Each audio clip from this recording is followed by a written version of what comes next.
안녕하세요. 저에겐 7월이 항상 그때 겪었던 일이 생각나는 달입니다. 그래서 누군가에게 얘기해 본 적 없는 제 이야기를 한번 써보려고 해요.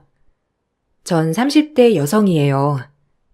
부모님께서 거짓말은 절대 안 된다고 내 못이 박히게 교육을 시켜준 덕분에 어렸을 때부터 거짓말하는 사람, 거짓말하는 것을 극도로 혐오하기도 했죠.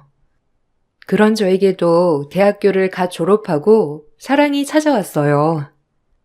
처음부터 부드럽고 다정다감했던 남자친구에게 첫눈에 반했고, 그렇게 3년의 연애를 마치고 결혼을 준비해 나갔습니다.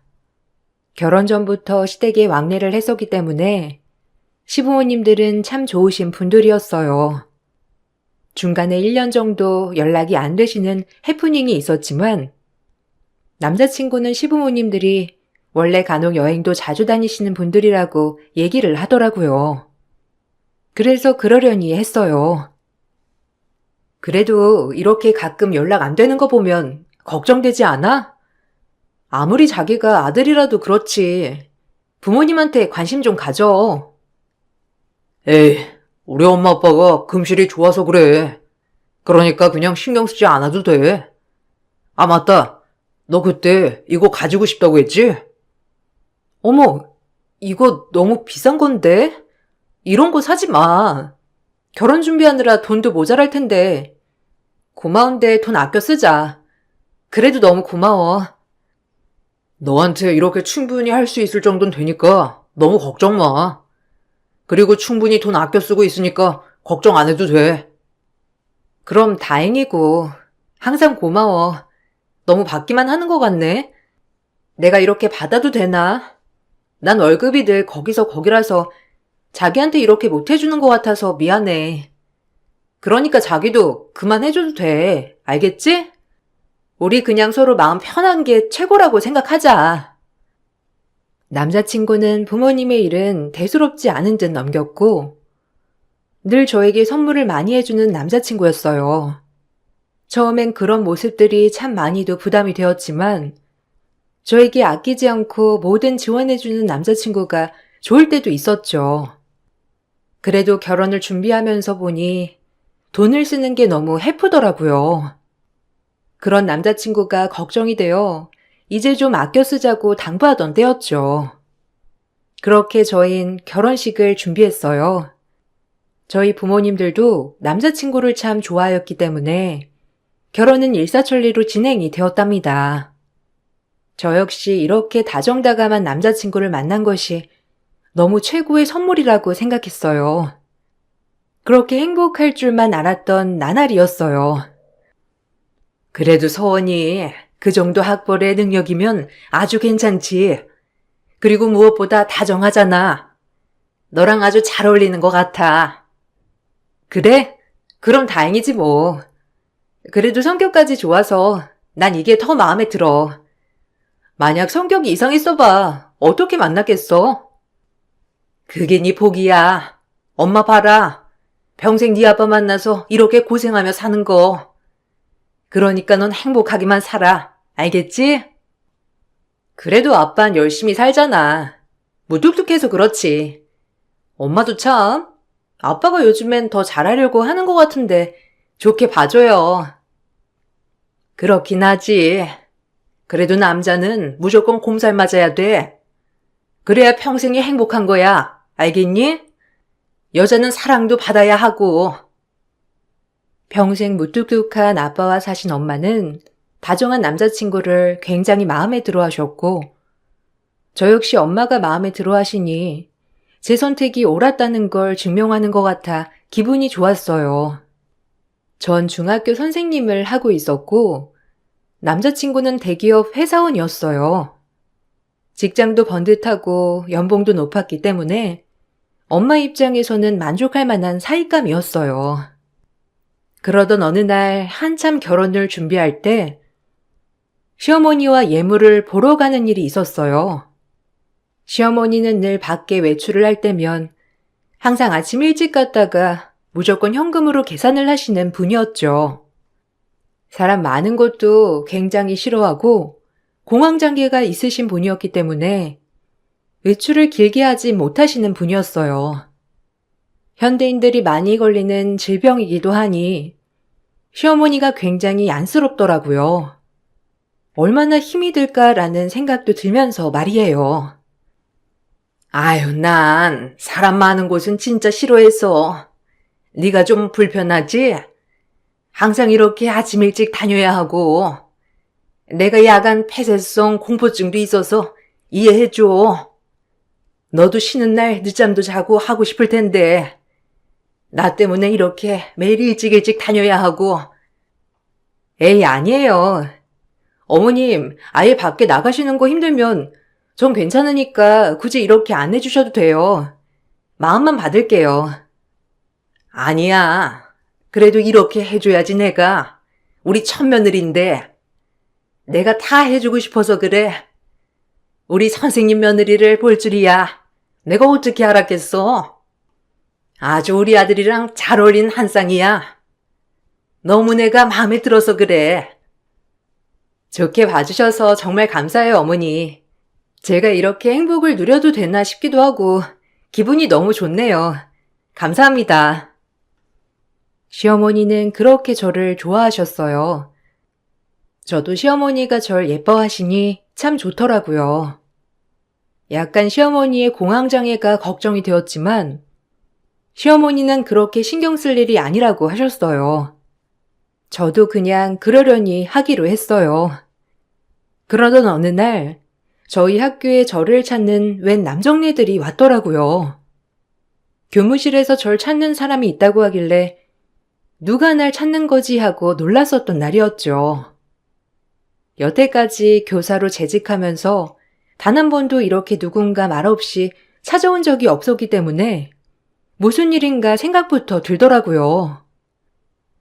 한 선생, 누가 한 선생 찾아왔는데 좀 나가봐. 웬만하면 밖에 나가서 얘기해야 할 것 같은 분위기던데 한번 가봐요. 네? 저를요? 아, 네, 감사합니다. 혹시 어디 쪽에 있을까요? 저를 찾아올 사람이 없는 것 같은데 누구지? 감사해요. 그렇게 저를 찾아온 손님들을 맞으러 갔어요. 웬 남자들인데 저를 보자마자 환하게 웃더라고요.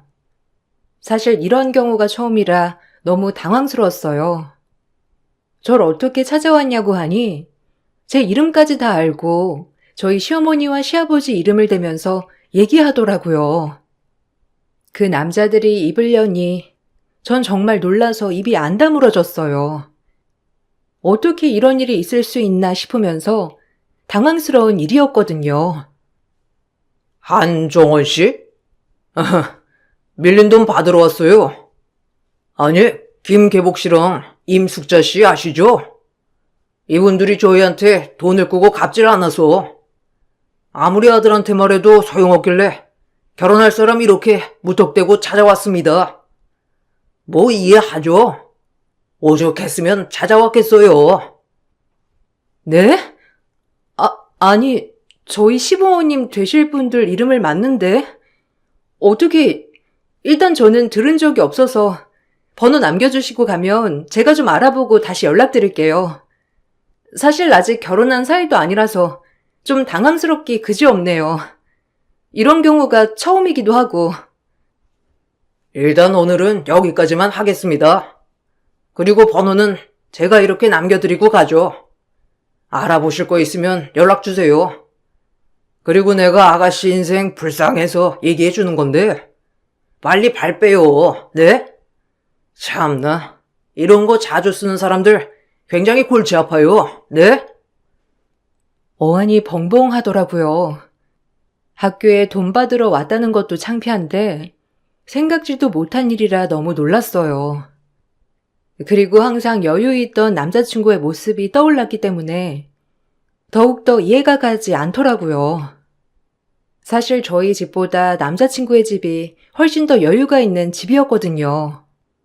당황스러웠던 저는 남자친구에게 오늘 저녁에 당장 만나자고 하고 약속을 잡았어요. 그리고 오늘 일에 대해 따져 물었죠. 학교에서도 남자들이 우르르 저를 찾아왔다는 것이 소문이 퍼지면서 좀 골치 아프더라고요. 그래서 더더욱 남자친구한테 따져 물었어요. 오늘 이런 일이 있었어. 어떻게 된 거야? 아니, 돈을 꾸시고 갚지 않으셨다니. 자기네 여유 있는 거 아니었어? 은행빚도 아닌 것 같던데 사채 아니야? 그 정도로 찾아올 정도면 학교까지 찾아와서 내가 얼마나 당황했는 줄 알아? 어떻게 된 거야? 아, 너한테 이걸 얘기할 때가 됐구나. 사실 우리 집 여유 있는 거 맞아. 근데 아버지가 지금 묶인 돈이 조금 많거든. 형제들이랑 재산 싸움할 것도 많고 그래서 아직 돈이 묶여 있어서 잠깐 필요해서 아마 사채를 좀 쓰셨나 봐. 당연히 땅이 팔릴 거라고 생각했는데 그 시기에 팔리지가 않으니까 돈을 갚지 못했던 거고. 근데 곧 땅 팔린다고 하더라고. 그걸 나보고 믿으라는 거야? 아니, 갚을 돈이 당장 해결이 안 됐는데 어떻게 사채를 쓸 수가 있어? 내 상식으론 이해가 안 되는데. 그리고 지금 학교까지 찾아온 거 보고 솔직히 무서웠어. 오죽 닥달하다 안 됐으면 아직 결혼도 안 한 내 학교에 찾아와? 진짜 오해라니까. 내가 이런 걸 너한테 왜 숨기겠어. 하여튼 이해해줬으면 해, 어? 나도 이런 일이 생겨서 당황스러워. 그 사람들이 나보고 빨리 벗어나래.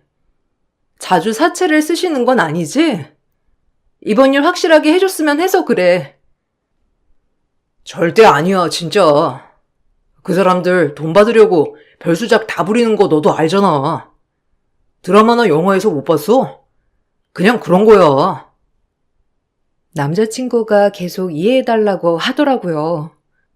집에 땅이 많아 이걸 팔아서 쓰려고 했는데 갑작스럽게 돈을 써야 할 때가 있는 바람에 제일 빠른 사채를 썼던 거라고 하더라고요. 사실 제 입장에선 은행권도 아닌 사채를 빌려 썼다는 게 정말 이해되지 않았지만 설마 이런 걸로 거짓말을 할까라는 생각과 함께 그냥 단순히 돈이 급해서 그랬을 것이라고 생각만 들더라고요. 이번 일에 대해서 시부모님들도 저에게 사과를 하시더라고요. 저희 학교까지 올 줄 몰랐다고 하면서 말이에요. 가뜩이나 공황장애 있는 시어머니께서 저렇게 사과를 하니 마음이 안 쓰일 수가 없더라고요. 남자친구를 너무 사랑하기도 했고요. 참 복잡했어요. 아이고, 내가 말 못해서 미안해. 어떻게 너희 학교까지 찾아갔다니? 정말 미안하다. 그 돈은 진작 다 해결했어. 네, 사실 너무 놀랐어요. 찝찝한 마음도 가장 크기도 했고요. 이런저런 생각이 많이 들어서 그게 더 힘들더라고요. 그럼 네 마음 알지. 미안하다. 결혼도 하기 전에 많이 놀랐지? 앞으로는 이런 일 절대 없을 거야. 그러니까 걱정하지 마라. 그래, 절대 그럴 일 없을 거야. 그러니까 진짜 마음 풀어. 아휴, 미안해 정말. 너 놀랬을 거 생각하니까 마음이 안 좋다. 놀라긴 했지. 그런 적은 처음이니까. 정말 아무 일도 아닌 거지? 나 믿어도 되는 거지? 어머님, 저 믿어도 되는 거죠? 아, 그럼. 당연하지. 아주 잠깐 땅 때문에 그런 거야. 이해해라. 아유, 내가 미리 언지를 줬어야 하는데 우리 새아기 놀라지 않게. 남자친구와 예비 시어머니가 저렇게 미안하다고 하니까 마음이 풀리더라고요. 그리고 그 일은 접고 결혼을 준비하는 일은 계속되었어요. 한 번의 신뢰가 깨지긴 했지만 별다른 일은 없을 거라고 생각했습니다. 결혼식도 시댁의 요구에 따라 정말 간략히 진행을 했거든요. 워낙 친척도 없는 분들이어서 작은 결혼식은 이해했어요. 그래서 저희 결혼식도 소규모 행사로 진행하게 되었죠. 저희 부모님이 많이 아쉬워하셨지만 친척과 지인들이 워낙 없는 남편을 배려해서 이렇게 진행하게 되었답니다. 막상 결혼식을 하고 보니 너무 좋더라고요. 괜한 걱정을 했나 싶을 정도로 부모님들도 그렇고 시부모님들도 참 좋은 사람들이었어요. 그렇게 저희는 결혼식을 행복하게 마쳤고 드디어 부부가 되었죠. 그때 해프닝이 있었지만 그 해프닝이 있었다는 것이 무색할 만큼 행복한 나날들이었어요. 남편과 막상 같이 살아보니 남편은 재택근무가 일상이더라고요. 회사에 출근하는 빈도보다 재택으로 근무하는 일이 더 많은 남편이었죠. 사실 좀 이해는 되지 않았지만 남편이 워낙 그럴싸하게 설명해주는 바람에 믿었어요. 무슨 회사가 맨날 재택이야? 그렇게 재택해도 돼? 거의 일주일에 한 번 정도만 출근하는 것 같아. 부럽다. 나도 재택하고 싶어. 그러니 대기업이지. 뭐 맨날은 아니지만 당분간 재택하려고. 이게 팀에서도 돌아가면서 한 명씩 할 수 있는 거라. 써먹을 때 다 써먹고 해야지. 회사 나가면 회식도 잦을 거고. 신혼인데 너랑도 시간 보내고 싶어서 그래. 어때? 좋지? 나야 좋지.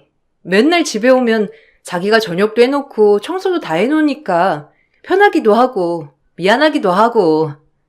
그래도 고마워 항상. 고맙지 않아도 돼. 내가 집에 있으니까 하는 건데 뭐. 아, 맞다.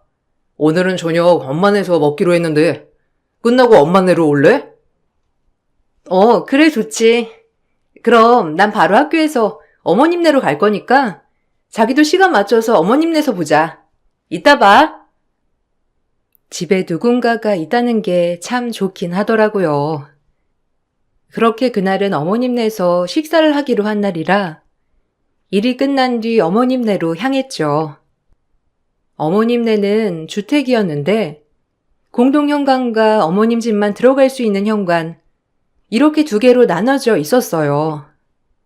대부분 어머님 집으로 바로 들어가는 현관으로 들어갔지만 그날은 어머님네 현관이 닫혀 있어서 공동 현관으로 들어가게 되었죠.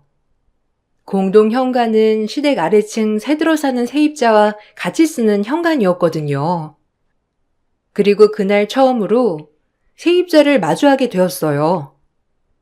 세입자는 저를 보고 놀라더라고요. 어머, 여기 위층 새댁이에요? 아휴, 내가 한 번쯤 만나서 얘기하고 싶었는데 잘 됐네. 지금 시간 좀 있어요? 네? 아, 안녕하세요. 문이 두 개라서 오늘 처음 뵙네요. 반갑습니다. 진작 인사드렸어야 하는 건데. 무슨 말씀을요? 아니, 이 집구석이 뭐하는 집구석인 건 알고 시집 온 거야? 아니, 나 진짜 의문이라. 이렇게 멀쩡한 새댁인데.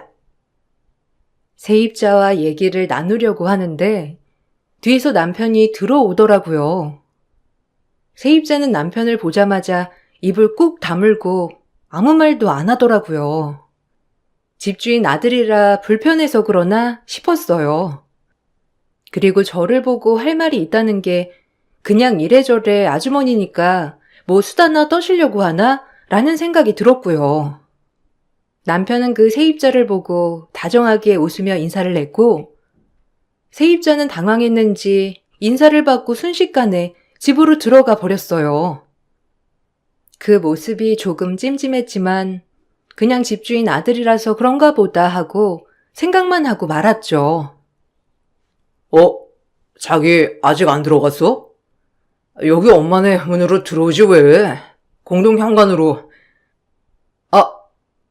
아주머니, 안녕하세요. 오랜만에 뵙네요. 네. 집주인 총각이네. 아니, 이제 총각이 아닌가? 반가워요. 그럼 이만. 반가웠어요, 세댁. 그럼 들어가요. 네, 반가웠어요. 조심히 들어가세요. 어머님네 문이 닫혀 있더라고.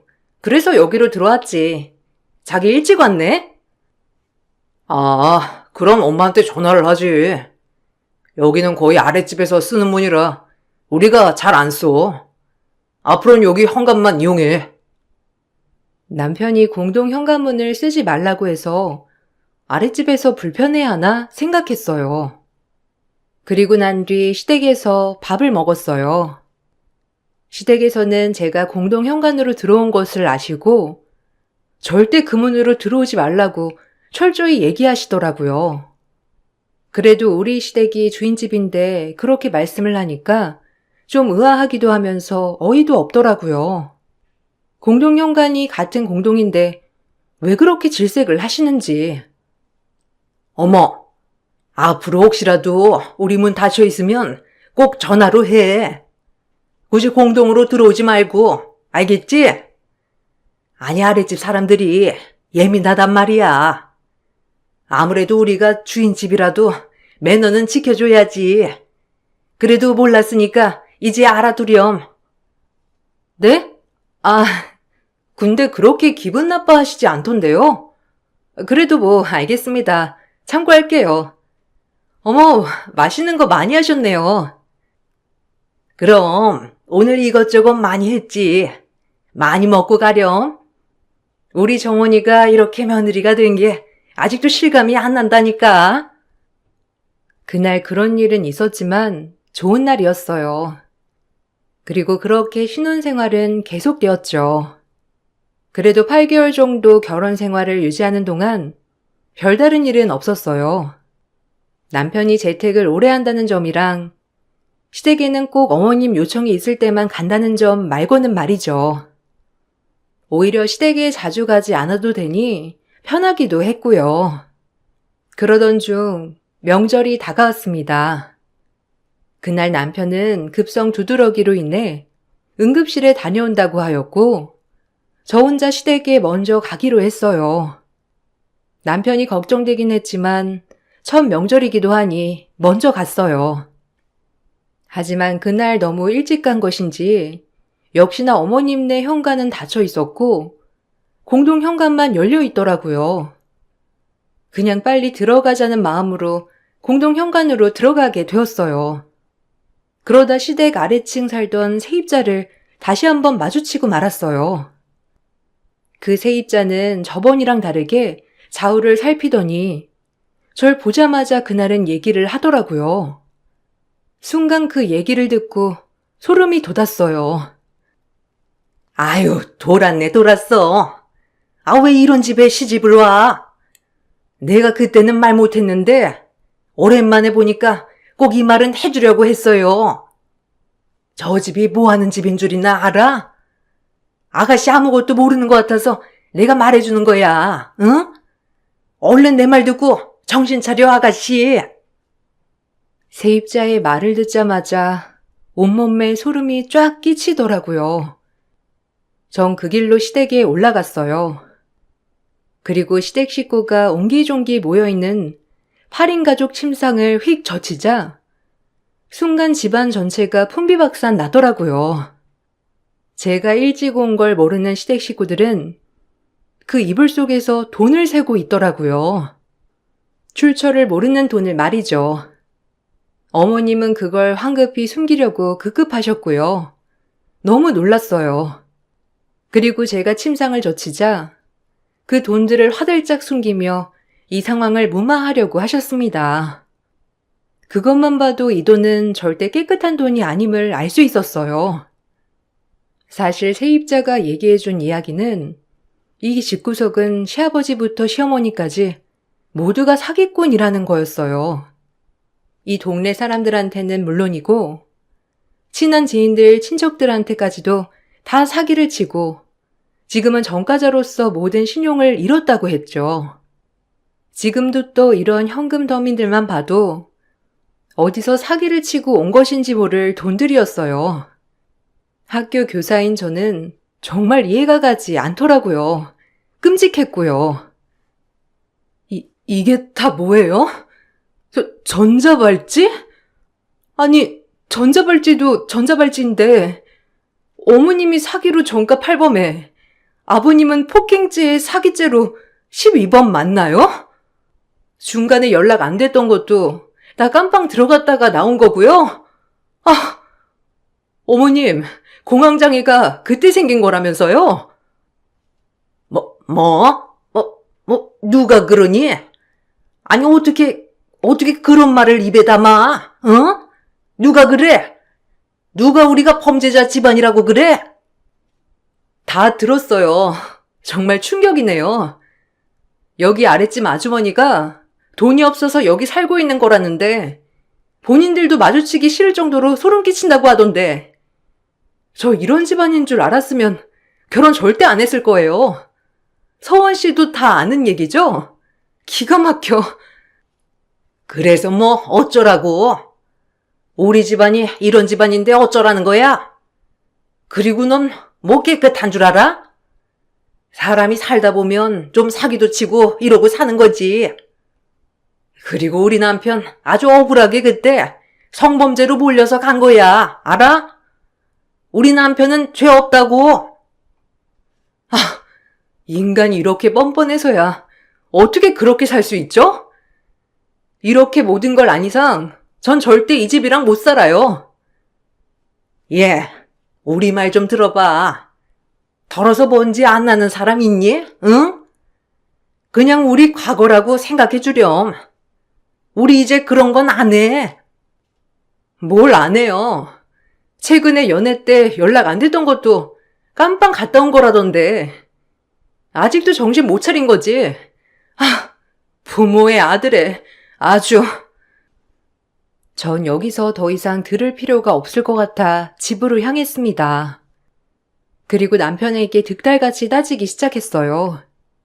남편이랑 대화를 하는 순간 더 충격적이더라고요. 남편도 여태까지 저를 속인 겁니다. 회사원이 아니었고 불법 도박 사이트를 운영하며 돈을 벌어들이고 있는 인간이었어요. 그래서 재택근무 위주로 했던 거고요. 전 너무 소름이 돋아서 더 이상 대화를 하고 싶지 않더라고요. 당신 이 컴퓨터에 깔려 있는 거 뭐야? 불법 도박 사이트 아니야? 너 회사원 아니었니? 이걸로 돈 버는 놈이었어? 그 돈으로 나 선물 사주고 그런 거야? 진짜 역겹고 끔찍하다. 어디까지가 너네 집안이 진짜 얼굴이니? 도저히 모르겠네. 내가 다 설명할게. 그러니까 좀 진정해. 이건 그냥 부업하는 거야. 아니, 사실 일이긴 한데 너한테 피해 가는 거 없어. 피해? 남들한테 피해 줘도 되고? 너 진짜 어떻게 그러고 살아? 너네 부모 닮아서 이러니? 나 더 이상 못 살아 너랑. 그리고 그동안 피해 끼친 사람들을 생각하니 너무 소름이 돋았어요. 본인들은 뭐가 잘못된 건지 아예 생각도 못하고 있었어요. 그저 저한테 피해를 끼치지 않았으니 된 거 아니냐며 오히려 큰 소리를 치면서 따지더라고요. 그 모습을 보고 있으니 어이없었어요. 너네 집안 전부 다 사기꾼이라며? 너네 엄마 아빠 그리고 너까지. 불법 도박 사이트? 미친 거 아니니? 근데 대기업 회사원 척 나를 속여? 나 진짜 끔찍해서 너랑 절대 못 살아. 알아? 소송 걸 거니까 그런 줄 알아. 사채부터 알아봤어야 하는데. 신용이 불량이니 은행에서 대출을 해줄 리가 없지. 너나 너네 부모나 사람 잘못 봤어. 나 평생 속일 수 있을 것 같았니? 어쨌든 너한테 생활비 꼬박꼬박 줬잖아. 뭐가 문제야? 그냥 대기업 회사원이라고 생각해. 알겠어? 그리고 우리 부모님은 그냥 모른 척해. 어차피 이젠 나이도 드셨고 손 다 떼시려고 하고 있으니 그냥 먹고 살기 힘들어서 그런 거야. 너네 부모가 그런 꼴을 너한테 계속 보여줬으니 너도 사람들 등쳐먹는 게 쉬웠겠지. 나 더 이상 얘기하고 싶지 않아. 끝이야. 먹고 살기 힘들어서 그렇다고? 말도 안 되는 소리 마. 남들은 그럼 투잡 쓰리잡 하면서 열심히 사니까 쉽게 살고 싶어서 그런 거지. 전 그 길로 집을 빠져나와 변호사 사무실로 향했죠. 혼인기간이 얼마 되지 않았고 모든 게 다 거짓말이었기 때문에 남편에게 혼인무효 소송을 걸었습니다. 그리고 남편을 불법 도박 사이트를 운영한 죄를 물어 고소했고요. 시부모님들에게도 절 속인 대가로 정신적 피해 보상이라는 위자료를 청구했어요.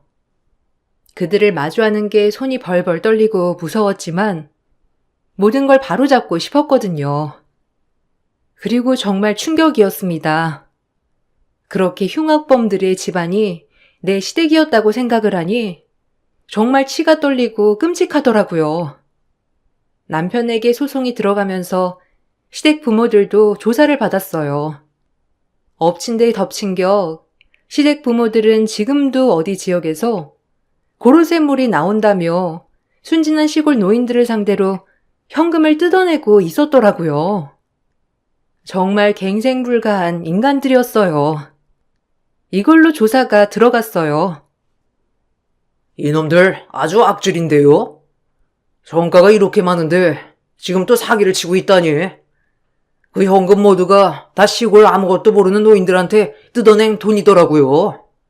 참나, 신고해 주셔서 감사합니다. 아가씨 아니었으면 지금쯤 그 노인들 평생 모은 돈 다 털리고 울고불고 했을 거예요. 지금이라도 신고당해서 다행이지. 참나. 아유, 어떻게 이런 끔찍한 인간들이랑. 그러게요. 아주 벌 세게 주세요. 저런 인간들은 갱생불가 인간들이니까요. 어쨌든 수사해 주셔서 감사합니다. 시부모님들도 마찬가지로 사기죄로 연루되었죠. 지금까지도 계속 사기를 치고만 있었던 거예요. 그 현금도 시골 노인들의 돈이었고요. 정가가 너무 많은데도 불구하고 갱생불가한 인간들이어서 그런지 이번엔 징역을 세게 맞았더라고요. 아주 고소했어요. 평생을 이렇게 살았을 생각을 하니 정말 인간 같지도 않았어요. 남편 또한 이런 사람들 밑에서 자랐다는 것이 참 별로더라고요. 꼭 이래야겠니? 우리가 과거에 실수했다고 한들 지금은 그냥 사람으로 봐주면 안 되겠어? 어쩜 그렇게 모진이 너? 뭐라고요? 과거 실수? 당신들은 날 속였어. 그리고 그 버릇 어디 가겠어? 나 절대 못 참아. 서은 씨랑 짜고서 대기업 회사원인 척 한 것도 분하니까. 그리고 아버님 전자발찌, 잊혀지지가 않아요. 알아? 정말 당신들 너무 끔찍해. 속은 피해자들이 잘못이지. 왜 나한테 그래? 지네들이 바보 같은 게 죄지. 아랫집 년을 당장 쫓아냈어야 했는데, 에휴. 거봐. 당신들은 이렇게 자기 반성이 없잖아. 또 사기치고 등쳐먹고 그렇게 살겠지. 벌 달게 받아. 알겠어? 특히 당신 아들 불법 사이트 운영한 거 아마 순순히 풀려나긴 힘들 거야. 모든 게 거짓이었던 삶 이제 다시 대갚음해 주겠어. 기다려. 그리고 당신들도 거기서 마지막을 맞이해야 할 생각해. 평생 나이 들어도 절대 못 고치지 그런 사기인가? 기막혀. 돈 벌기가 그렇게 쉬워? 내가 너한테 얼마나 잘했는데? 너 돈 우리가 등쳐먹었니? 아주 오지랖도 무슨. 에휴, 여자 하나 잘못 들여서 집안 풍비박산 나네 정말. 너네가 깜빵에서 살다 나오면 가만 안 둘 줄 알아. 알겠어? 기대해. 절대 용서 안 할 거니까 우리 집 망하게 한 거. 1년 2개월이란 소송을 마치고 결국 남편은 징역과 함께 저에게 위자료를 조화했어요. 그리고 혼인무효 판결이 나서 혼인무효가 되었습니다. 시어머니와 시아버지는 그 아랫집만 아니었어도 절대 들키지 않았을 거라면서 정신을 못 차리더라고요. 그리고 둘이 나란히 교도소행에 결정되었죠. 시어머니, 남편, 시아버지 모두 다 교도소로 나란히 들어가게 되었어요. 처음부터 비밀스러운 그 사람들을 제가 더 주의 깊게 봤어야 했는데 참 미련했다는 생각이 들어요. 시부모님들이 모든 게 가짜고 남편 또한 가짜의 삶을 살았다는 게 충격적이긴 하지만 그래도 지금 모든 걸 알아차려서 다행이라고 생각이 들더군요.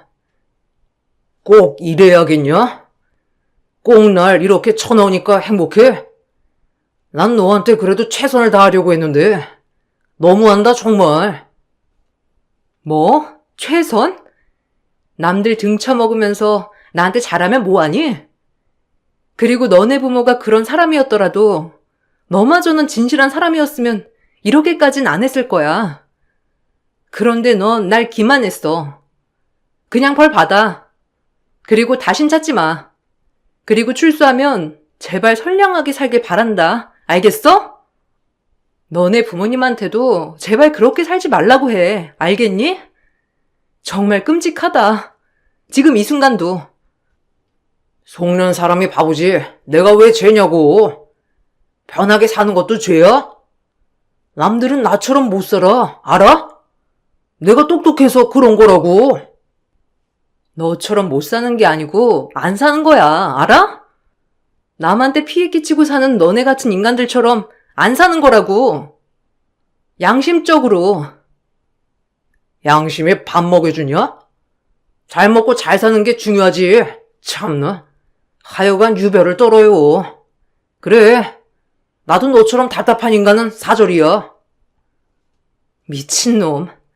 정신 못 차렸네. 평생 그렇게 너네 부모처럼 교도소 왔다 갔다 하면서 살아. 알겠어? 네 미래가 너네 부모니까. 전 남편은 저에게 너무하다 했지만 그 남자와 한순간도 마주하고 싶지 않아 말을 짧게 마쳤어요. 모든 거에 속았지만 그런 일이 있어서 지금은 성관이 좀 생긴 것 같아요. 무작정 잘해주는 사람들을 의심한다고나 할까요? 남편도 어렸을 때부터 부모가 교도소나 들락날락하고 남들한테 사기치면서 번 돈을 많이 받으니 이렇게 자랐다고 생각해요. 그래서 지금 이 순간까지도 이렇게 편하게 사는 게 왜 제가 되냐고 하겠죠. 정말 소름이 돋아요. 저런 비인간적인 인간과 결혼까지 했던 사실을 말이죠. 모든 소송에서 이겼지만 한동안은 우울해서 휴직을 하고 쉬었어요. 그리고 이젠 정말 웃으면서 말할 정도가 되어 이렇게 글도 쓴답니다. 7월에 결혼을 하여 7월만 되면 이런 끔찍한 기억이 다시 기억되곤 하지만 이젠 저에게 지나가는 에피소드라 여기고 웃으며 받아들였어요. 많은 일이 있었지만 그래도 한층 더 성숙한 인간이 된 것 같아 조금은 뿌듯하기도 합니다. 여러분들도 참 별의별 일을 많이 겪고 사시겠죠? 하지만 우리 낙심하지 말고 긍정적으로 살아요. 저희를 속인 인간들이 나쁜 거지 속은 사람들 잘못은 아니니까요. 글을 읽어주신 모든 분들께 감사하다고 전해드리고 싶고 혹시라도 우울한 분들이 계시면 힘내시고 이겨내라고 말씀드리고 싶어요. 감사합니다. 안녕하세요. 저는 딸 하나 두고 있는 60대 후반 여자입니다. 작년에 제 딸이 결혼을 하게 되었는데요. 사돈댁과의 관계가 좀처럼 쉽게 풀리지 않아 긴장이 고조되어 가고 있던 찰나 결국 일이 터지게 되었습니다. 결혼을 한 지 6개월 정도 지났을 무렵 딸이 눈물을 흘리면서 저희 집으로 들어왔고 사위가 그 뒤를 따라 들어왔습니다. 난감한 표정으로 저와 남편에게 인사를 건넨 사위는 방으로 들어가 버린 딸의 상황을 설명했고 저희 부부는 자초지종을 듣게 되었는데 안사돈과 마찰이 일어난 걸 알 수 있었습니다. 결혼 전부터 신경이 쓰이더니 결국 일이 터지고 만 거였죠. 애초부터 결혼을 반대했던 안사돈은 딸에게 지속적으로 스트레스를 주입시킨 것 같았어요. 제가 모든 상황을 알 수 없으니 답답하기도 했고 처음으로 사돈댁의 반대가 앞으로의 결혼 생활을 힘들게 할지 모른다며 많은 고민을 했었지만 그래도 딸과 사이의 간절한 마음이 언젠가 사부인에게도 통할 줄 알았습니다. 웃는 얼굴에 침 못 뱉는다고 제 딸에게도 좋은 모습들이 많기 때문에 시간이 지나면 좋은 관계를 유지할 수 있을 거라 생각했었어요. 결혼을 허락했으면 마음에 안 드는 부분들이 있어도 좋은 관계를 유지하려는 노력 정도는 하실 줄 알았는데 사부인은 단 한 번도 제 딸을 좋게 봐주려는 마음을 갖지 않았었네요. 그러다 보니 마음의 상처를 지속적으로 받은 딸은 결국 사돈댁에서 안 좋은 일들을 겪게 되었고 사태가 심각해져 버리고 말았죠.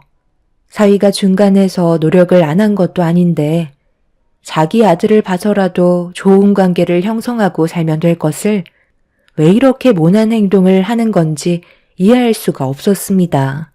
남편은 눈물을 흘리고 들어온 딸을 보고 마음이 너무 안 좋았는지 사돈댁과 연락을 취해 따로 만나서 대화 좀 해봐야겠다며 점점 흥분을 하기 시작했어요. 안 좋은 감정이 고조된 상태에서 만나봤자 서로 상처되는 말들만 주고받게 되면서 집안 싸움으로 크게 번지게 될 수도 있기 때문에 흥분한 남편을 진정시켰네요. 그날 사이와 꽤 오랜 기간 대화를 이어나갔어요. 해결 방법을 찾아 모든 걸 좋게 만들고 싶었죠. 사부인의 성격을 제일 잘 알고 있는 사위에게 어떻게 하면 사부인과 좋은 관계를 유지할 수 있을지에 대해 처음으로 대화를 나눈 것도 아니었어요. 그만큼 몇 번의 사건이 있었고 저도 반복되고 있는 이런 상황들이 답답했지만 계속 참으면서 사부인도 제 딸을 언젠가 좋아해 줄 거라 믿고 있었습니다. 사위도 사부인에게 안 좋은 말들을 꺼내면서 인연 끊겠다며 몇 번이나 얼굴을 붉힌 적이 있었지만 그때뿐이었어요. 참는 것도 한계가 있는 건데 지속적으로 상처를 받고 있는 딸을 보면 저도 속이 끓을 수밖에 없었네요. 한 번 사는 인생 서로 좋게 웃으면서 살아가면 좋은데 사부인은 그렇게 하지 못하는 게 참 안타까웠습니다. 결국 사위와 대화 나눈 것도 항상 똑같은 패턴이라 해결 방법을 찾기 위해 사부인을 따로 만나게 되었죠. 사돈께서 갑자기 왜 저를 보자고 하신 거죠? 그냥 전화 통화만 하셔도 되는데 굳이 얼굴 볼 필요 있었을까요? 요즘 집안 분위기가 좋지 않은 상황이라 좋은 쪽으로 해결할 수 있는 방법을 찾기 위해 좀 뵙자고 말씀드린 겁니다. 안 좋은 상황이요? 글쎄요. 저는 지금도 아주 잘 지내고 있는데요. 저와 관련이 있다고 생각하시는 건가요? 며칠 전에 제 딸이 집에까지 찾아와서 눈물을 흘린 적이 있었어요. 그런데 알고 보니 그날 사돈댁에 다녀온 길이더라고요. 똑같이 자식 키우는 입장에서 제 딸이 상처를 받고 저희 집에 찾아왔는데 부모인 제 속은 어떻겠나요? 도대체 뭐가 마음에 안 드시는지 저는 그걸 알고 싶은 겁니다. 앞으로 건서방이랑 평생 함께 할 텐데 그럼 사부인과 한두 번 얼굴 볼 사이도 아닌 거잖아요. 뭐든 좋은 쪽으로 생각하면 이런 일도 없겠지만 제 딸이 마음에 안 드는 부분을 얘기해 주시고 해결 방법을 알려주신다면 서로가 좀 더 이해하고 웃으면서 세월을 보낼 수 있지 않을까요?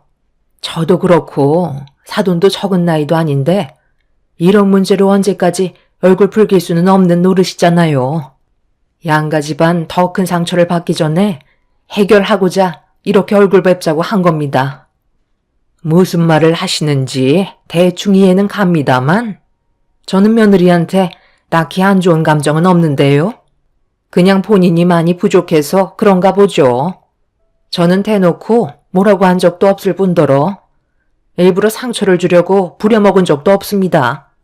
그냥 아무것도 하지 않고 관심을 끄는 것뿐이죠.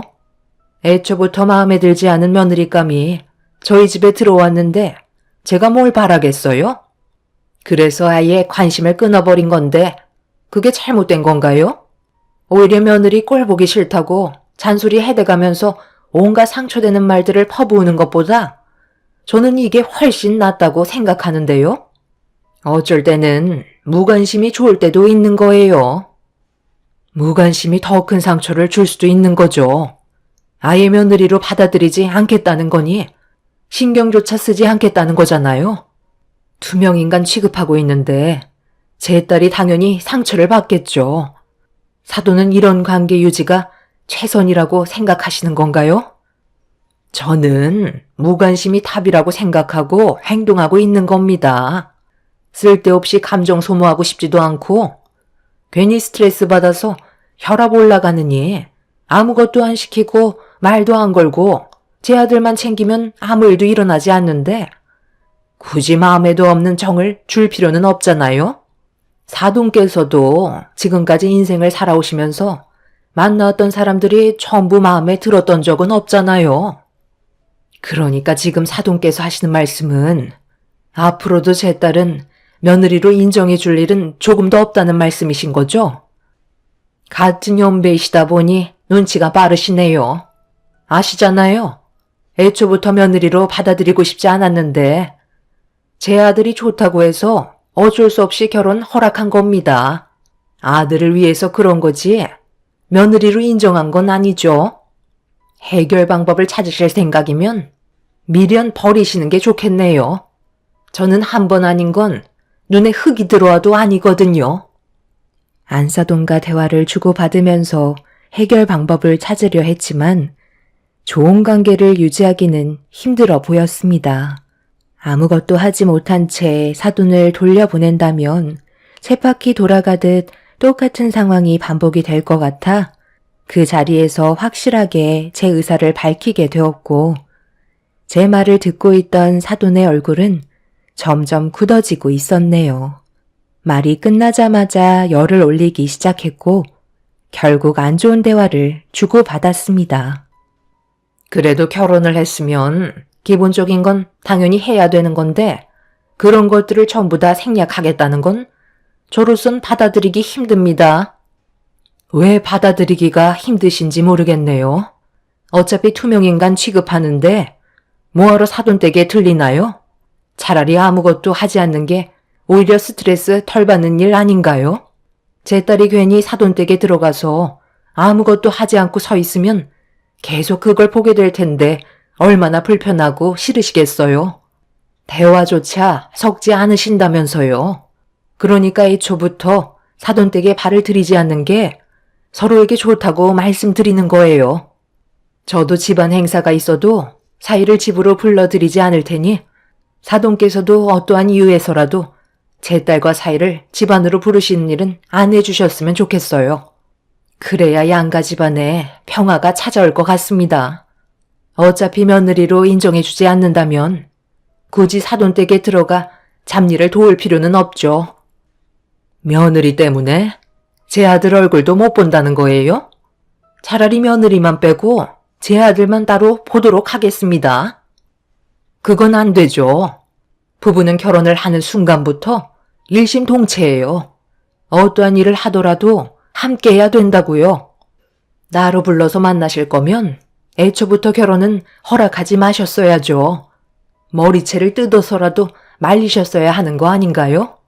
사돈께서 중심이 잡혀있지 않으니까 지금 모두가 피해를 보고 있는 거잖아요. 그래서 저는 앞으로 사위를 절대 집으로 불러들이지 않을 테니 사돈께서도 제 딸을 댁으로 부르시지 않았으면 좋겠네요. 둘이 알아서 잘 살게끔 그냥 내버려 두는 게 가정의 평화가 찾아오는 겁니다. 혼자 그렇게 하세요. 마음에 안 드는 며느리 들어와 내 아들 뺏어간 것도 속 터져 죽겠는데 아들 얼굴도 못 보는 건 말이 안 되는 거죠? 사돈과 얼굴을 붉히게 되자 대화의 질은 점점 안 좋아지기 시작했고 사돈은 더 이상 말이 안 통한다면서 제 말이 끝나지도 않았는데 자리에서 일어나 문을 박차고 나가 버렸네요. 저는 그 자리에서 바로 사위에게 전화를 걸어 방금 있었던 일에 대해 설명을 하며 당분간 제가 얘기한 대로 따라주길 부탁했고 사위는 고맙게도 제 말을 들어주었어요. 그날 이후 사위는 사돈댁에 찾아가지 않았어요. 각자 부모님의 집에 찾아가지 말라는 거지 제 딸의 신혼집에 가지 말라는 건 아니었기 때문에 미리 사위와 딸에게 연락을 취한 뒤 여러 가지 음식을 싸들고 잠깐 들리게 되었죠. 사위가 좋아하는 음식들 위주로 양손 가득 준비를 해서 현관문 앞에 도착을 했는데 초인종을 누르려는 순간 집안에 무슨 일이 일어났는지 꽤 큰 목소리로 누군가와 대화를 주고받고 있었습니다. 저는 급하게 초인종을 눌렀고 그 순간 잠깐의 정적이 흐르더니 현관문이 열렸습니다. 그리고 제 눈앞에 펼쳐진 광경은 입을 다물지 못할 정도였네요. 집안이 이게 다 뭐야? 왜 물건들이 전부 다 여기저기 난장판으로 되어 있는 거니? 사돈, 지금 여기서 뭐 하시는 거죠? 보면 몰라요. 애들 교육하고 있잖아요. 내가 잠깐 집에 들르라고 얘기했는데 감히 내 말을 무시해? 그래서 애들 집을 쑥대밭으로 만들어 버리신 거예요? 사돈께서 뭔가 상당히 착각하고 계신 것 같은데요. 애들은 지금 결혼을 했고 따로 살림을 차린 상황이라고요. 애들 사정도 생각해주고 사돈 댁에 당분간 가지 않겠다는 말이 나왔으면 무엇이 잘못됐는지부터 생각을 하셔야지. 사돈의 말을 듣지 않았다고 여기까지 찾아와서는 이 난리를 치세요? 부모로서 창피하지도 않아요? 그런데 지금 제 딸에게 뭘 하신 거예요? 왜 머리가 헝클어져 있는 거죠? 설마 지금 제 딸 머리채 잡으신 건가요? 가정교육 제대로 못 받았으면 당연히 벌을 받아야죠. 그게 잘못된 건가요? 시애미가 당장 집으로 튀어오라고 했는데 오지 않겠다는 말을 조금도 고민하지 않고 입 밖으로 뱉어댔는데 제가 열불 안 나겠어요? 그동안 말을 안 하고 있으니까 시애미를 아주 개똥으로 보고 있었다고요. 그래서 버릇 좀 고쳐주려고 혼 좀 냈습니다. 며느리로 들어왔으면 내 딸이나 다름없는데 다 큰 어른이라도 잘못된 게 있으면 벌을 받아야죠. 저도 웬만해선 이렇게까지 하지 않으려 했는데 너무 개념이 없더라고요. 건서방, 이리 가까이 좀 와보게. 나도 웬만해서는 이렇게까지 하지 않으려 했는데 똑같이 자식 가진 입장이니 사돈도 아픔을 느껴봐야 하지 않겠나? 내 딸만 머리채를 잡히고 눈물을 흘려서야 되겠어? 미안하지만 자네 부모를 원망하게. 저는 안사돈이 보는 앞에서 사위의 뺨에 손을 올려 붙였어요. 그걸 본 사돈은 경악을 하며 저에게 정신 나간 여자처럼 달려들기 시작했고 사돈은 저를 절대로 가만두지 않겠다며 평생 동안 자기 자식 한 번도 손댄 적 없는데 제가 감히 손을 댔다고 동네가 떠나갈 정도로 난리를 쳐댔습니다. 저에게 뺨을 허용한 사위는 엄청난 목소리로 사돈에게 가만히 계시라며 화를 냈어요. 사위가 안사돈에게 화를 내자 순간적으로 경직된 상태에서 자기 아들을 바라보고 있는데 사위의 한마디에 사돈은 주저앉았네요. 부모가 잘못을 모르면 자식이 그 대가를 치러야 하지 않겠어요? 한쪽 뺨도 마저 때려주세요. 장모님 마음이 풀리실 때까지 허용해 드리겠습니다. 저도 이렇게까지 살고 싶지 않네요. 하루하루 너무 괴롭습니다. 저희 엄마 때문에 제가 사랑하는 사람들이 상처받는 건 더 이상 보고 싶지 않아요. 저희 엄마가 잘못을 모르면 자식이 대신 벌을 받아야죠. 그게 맞는다고 생각합니다. 그리고 오늘 이 시간 이후로 저는 엄마와의 인연을 끊어내도록 할 거예요. 이 말이 듣고 싶으셔서 이 난리를 치셨겠죠. 장모님께서 오늘 저희 집에 왜 찾아와 주신 줄 아세요? 엄마랑 따로 만나서 안 좋은 대화를 주고받았다는 걸 저에게 설명해 주셨는데 혹시라도 제가 상처받았을까봐 평소에 제가 좋아하는 음식들을 준비해서 먼 길을 달려오셨어요. 그런데 엄마는 당분간 서로 생각할 시간이 필요해서 가지 않겠다는 한마디 했다고 집안을 난장판으로 만들어요? 엄마가 무슨 잘못을 했는지 느끼지 못하신다면 당연히 아들인 제가 벌을 받아야죠. 엄마의 아들로서 부모님을 바른 길로 인도해 드려야 하는 것도 자식의 역할이니까요. 장모님, 이 모든 일들이 사이인 제가 부족해서 그러니 한 번만 용서해 주세요. 사위는 제 앞에 무릎을 꿇었고 사돈은 자기 아들이 무릎을 꿇었다는 거에 정신을 차리지 못했어요. 일어나 중에 사돈은 더 큰 분노를 표출하려고 자리에서 일어나 저에게 달려들었지만 사위가 중간에서 사돈을 막아선 뒤 팔을 잡고 현관문 밖으로 내쫓아 버렸네요. 사위는 잠깐 바람 좀 쐬고 오겠다며 사돈을 모시고 어디론가 사라졌는데 사위의 얼굴에 손을 올려붙인 저는 온몸이 떨려와 그 자리에 주저앉아 너무 미안한 마음에 결국 눈물을 쏟아내고 말았습니다. 제 자식도 아닌 남의 자식에 손을 올려붙인 건 당연히 잘못된 행동이었지만 저도 사람인지라 제 딸이 사돈에게 머리채를 잡혔다는 거에 제대로 된 판단을 하지 못한 것 같아 너무 마음이 안 좋았어요. 한참의 시간이 지나서야 어느 정도 진정이 된 저는 어질러진 집안을 정리했고 사위가 돌아오기만을 기다리고 있었습니다. 그렇게 늦은 저녁 시간이 되어서야 사위가 들어왔는데 확실히 안색이 좋지 않았어요. 알고 보니 사돈의 집에까지 다녀온 거였고 서로의 감정이 회복이 될 때까지는 한동안 얼굴을 안 보고 지내는 게 좋을 것 같다고 사돈 어른께도 상황 설명을 하고 돌아온 거였습니다. 저는 그날 사위의 손을 잡고 경솔한 판단으로 상처를 준 부분에 대해 너무 미안하다며 또다시 눈물을 쏟아내고 말았어요. 사위는 이런 제 마음을 알고 있는지 배가 고프다며 상황을 돌렸고 그렇게 함께 모여 늦은 저녁을 먹은 뒤 집으로 돌아오게 되었네요. 남편도 이런 상황을 알게 된 이후 걱정이 많았는지 앞으로 어떻게 살아야 할지 심각하게 고민을 하고 있었고 저 또한 안사돈과의 관계를 어떤 식으로 풀어나가야 할지 몰라 나를 꼬박 세우고 말았습니다. 그날 이후 한동안 양가 집안은 큰 사건 없이 조용한 시간들을 보내고 있는데 어느 날 꽤 늦은 저녁 시간대 사위에게 전화가 왔길래 받는 순간 들고 있던 핸드폰을 떨어뜨리고 말았습니다. 제 딸이 병원에 입원했다는 충격적인 소식을 접하게 되었죠. 남편과 저는 서둘러 병원으로 향했는데 딸은 머리와 다리에 붕대를 감고 있었어요. 자리를 지키고 있던 사위에게 어떻게 된 거냐고 상황 설명을 듣는 순간 경악을 하고 말았네요. 그날 사위가 야간 연장 근무를 하고 늦게 끝나는 바람에 밖에서 제 딸과 저녁을 먹기로 약속이 되어 있던 상황이었어요. 사위가 1층에 도착한 뒤 딸에게 연락을 취했고 서둘러 집 밖을 나서던 딸이 엘리베이터를 타려는데 수리 중이라는 문구를 보고 어쩔 수 없이 걸어 내려가고 있었습니다.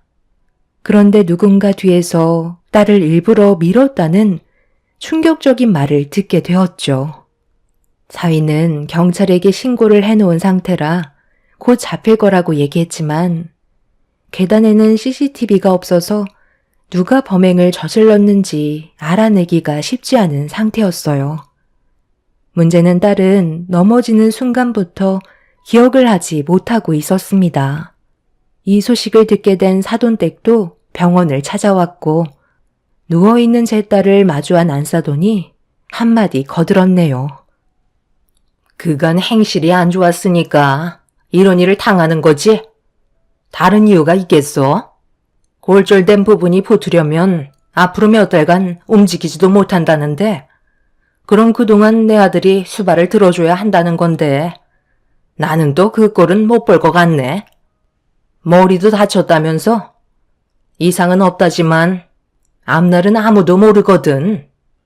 혹여나 나중에 문제라도 생겨서 다시 병원을 찾게 되는 상황이 생길지도 모르지. 이미 몸에 하자가 생긴 불량품인데 고쳐 쓴다고 해서 불량품이 정품으로 바뀌지는 않잖아? 계속 같은 곳에 불량이 날 텐데 그럼 내 아들이 계속해서 희생을 해야 된다는 건데 내가 그 꼴을 어떻게 봐? 이참에 이 결혼 다시 생각해보자. 어머님, 의사가 그러는데 머리는 다행히 크게 다치지 않았다고 했어요. 앞으로 살아가는 데는 문제 없다고 했으니까 너무 안 좋게만 보려고 하지 마세요. 최대한 빨리 회복하려고 회사 인사과에 연락해서 몇 달간 병가까지 냈어요. 어찌됐든 병가를 휴직했으면 월급도 못 받는 건데 그럼 내 아들이 손해보는 건 더 많다는 거잖아? 머리에 문제가 없으면 목발을 짚고 다녀서라도 회사는 다니는 게 맞는 거 아니야? 사부인, 이런 불량품을 제 아들에게 떠넘기실 생각은 아니시죠? 저는 받아줄 생각 조금도 없으니까 당장 데려가세요. 범인이 누군지도 잡히지 않았는데 괜히 며느리 때문에 내 아들한테까지 피해가 갈 수도 있는 거잖아요? 잡히지 않는 동안 얼마나 마음 졸이면서 살겠어요?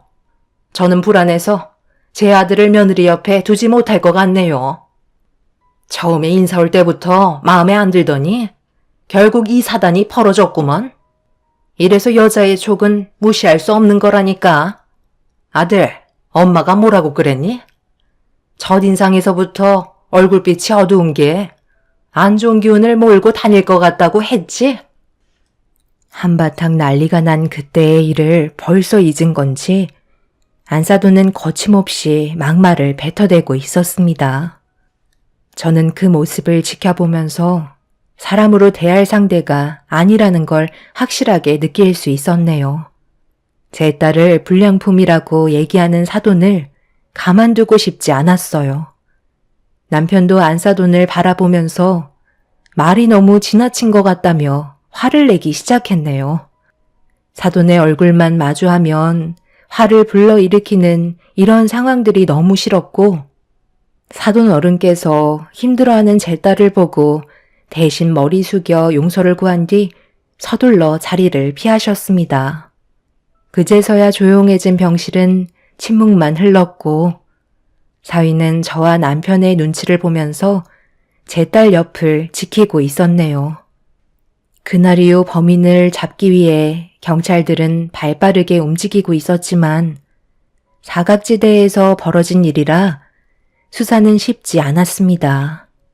그렇게 며칠이 흘렀고 무언가 단서를 발견했는지 담당 경찰들은 추가적인 조사를 진행하기 위해 다시 현장을 찾았습니다. 저희 가족 모두 범인을 잡기 위해 주변을 돌아다니며 단서가 될 만한 것들을 찾아보고 있는데 아파트 내부를 조사하던 경찰들이 누군가 도망치는 한 사람을 잡기 위해 쫓아가고 있었어요. 너무 순식간에 일어난 일이라 저희는 도망치는 범인을 보고도 잡지 못했는데 검은 모자와 검은 옷을 입고 있던 한 사람이 앞만 보며 달리다가 옆에서 달려오는 차와 부딪히게 되면서 오랜 시간 끝에 겨우 범인을 잡을 수 있었습니다. 다행히 크게 부딪힌 건 아니라 타박상 정도만 보였던 정체 모를 사람은 얼굴을 확인해 보니 꽤 젊어 보이는 청년이었고 경찰들은 도망친 이유를 아직 물어보지도 않았는데 먼저 겁에 질린 청년이 모든 진실을 털어놓았습니다. 그 말을 듣던 저는 정신을 차리지 못할 정도로 분노를 하게 되었네요. 경찰들과 남편을 따라 사돈댁에 도착을 하자마자 제가 먼저 현관문을 두드렸고 잠시 뒤 사돈 어른께서 현관문을 열며 무슨 일이냐는 말에도 무시한 채 거실로 향했어요.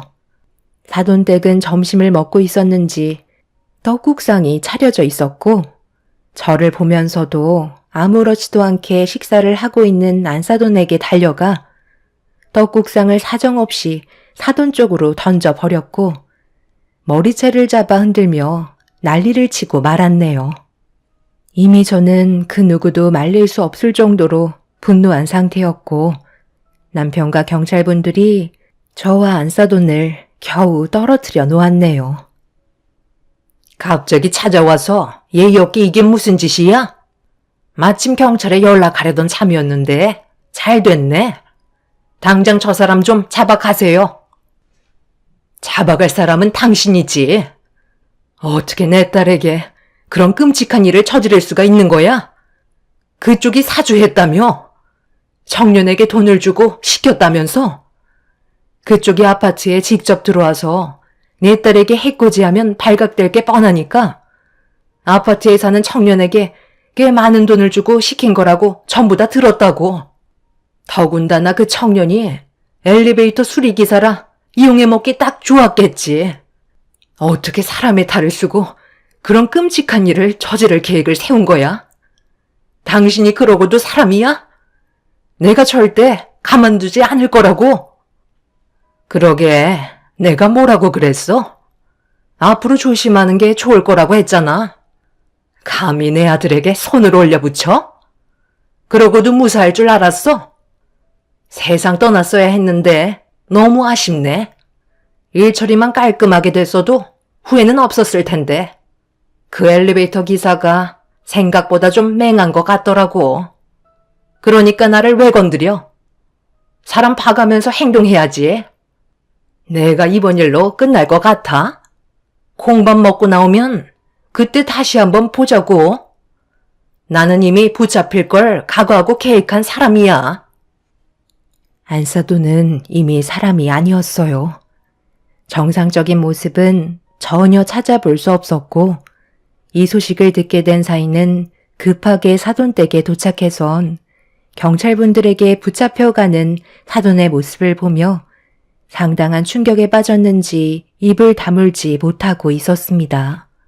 사돈은 자기 아들에게 나중에 다시 얘기하자면서 꼭 면회를 오라고 아무렇지 않은 듯 오히려 떳떳해하는 모습을 보여주고 있었네요. 예전에 안사돈이 신혼집에 들어가기 전에 엘리베이터를 수리하고 있던 기사와 마주친 적이 있었는데 그때부터 이미 다른 생각을 가지고 있었어요. 미리 명함을 받은 뒤 따로 약속을 잡아 꽤 많은 돈을 건네주었고 기회가 될 때 범행을 저지르라는 말을 하게 되었던 거죠. 확실하게 상황이 마무리되면 추가적인 금액을 더 주겠다는 말에 엘리베이터 기사는 절대 넘어가선 안 될 게임에 넘어가게 된 거였네요. 두 사람 모두 법적으로 처벌을 받게 되었지만 이런 문제로 인해 제 딸이 받은 정신적인 충격은 아직까지 회복이 되지 않고 있는 상태입니다.